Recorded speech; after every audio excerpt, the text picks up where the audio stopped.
দেখো এই পিঠেটা তোমরা কী নামে পরিচিত? এটাকে অনেকে ভাজা পিঠে বলে, অনেকে পোয়া পিঠে বলে, অনেকে হচ্ছে মালপোয়া বলে। তো তোমরা কে কী নামে ডাকো সেটা তোমরা একটু জানিও। আমি কালকে এটা করেছিলাম, তো তার জন্যে দেখো কি কি লেগেছে। এখানে লেগেছে ময়দা,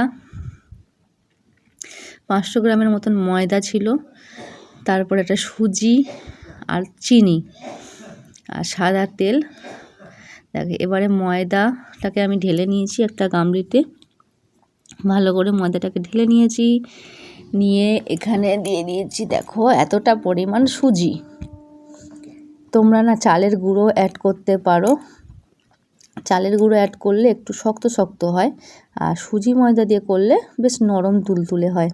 তো আমি সুজি ময়দা দিয়েই করেছি। আর দেখো একটুখানি মৌরি দিলে না টেস্ট আসে ভালো, ওই জন্য আমি একটুখানি মৌরি দিয়ে দিয়েছি। দিয়ে এটাকে ভালো করে মিক্স করে নিয়েছি। আর তার মধ্যে পরিমাণ মতো নুন দেবে, আর চিনি তো দেবেই, দিয়ে এটাকে ভালো করে আগে সবকটাকে, এই যে চিনি দেখো এতটা পরিমাণ চিনি দিয়েছি, দিয়ে একসাথে মিক্সড করে নেবে। খেতে কিন্তু সত্যি দুর্দান্ত হয়েছিল, দেখতে অতটা সুন্দর না হলেও খেতে কিন্তু চমৎকার হয়েছে, আর খুব টেস্টি হয়েছে, আর নরম তুলতুলেও হয়েছে। দেখো এখানে সমস্ত উপকরণ দিয়ে আমি আবার ভালো করে এটাকে মিক্স করে নিচ্ছি। দেখো একটা হাতার সাহায্যে সুন্দর করে এটাকে মিক্স করে নিলাম। তার মধ্যে দিতে হবে জলটা অ্যাড করতে হবে। জলটা একটুখানি দেখে অ্যাড করবে, যেন একদম পাতলা না হয় আর একদম মোটা না থাকে ব্যাটারটা। আর এই ব্যাটারটাকে যত তোমরা ফাটবে তত হচ্ছে পিঠেটা ফুলবে। দেখো আমি জল দিয়ে ভালো করে ফেটিয়ে নিয়েছি আমার ব্যাটারটা। আমি তো এই প্রথম করলাম জীবনে, এই প্রথম আমি করেছি। তো কি হলো দেখো, ব্যাটারটাকে তুমি যত বেশি ফাটবে তত বেশি এই যে পিঠেটা হচ্ছে নরম হবে আর ফুলবেও ভালো। দেখো আমি হাতার সাহায্যে, আমার কাছে তো এটা নেই, ওই জন্য হাতার সাহায্যে ভালো করে এটাকে ফেটিয়ে 10 মিনিটের জন্য ঢাকা দিয়ে দিয়েছি।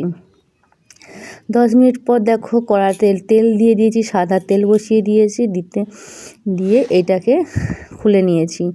নিয়ে দেখো কড়ার মধ্যে ছেড়ে দিয়েছি। তো দেখতেও যেমন হয়েছিল, খেতেও সেরকমই টেস্ট হয়েছিল।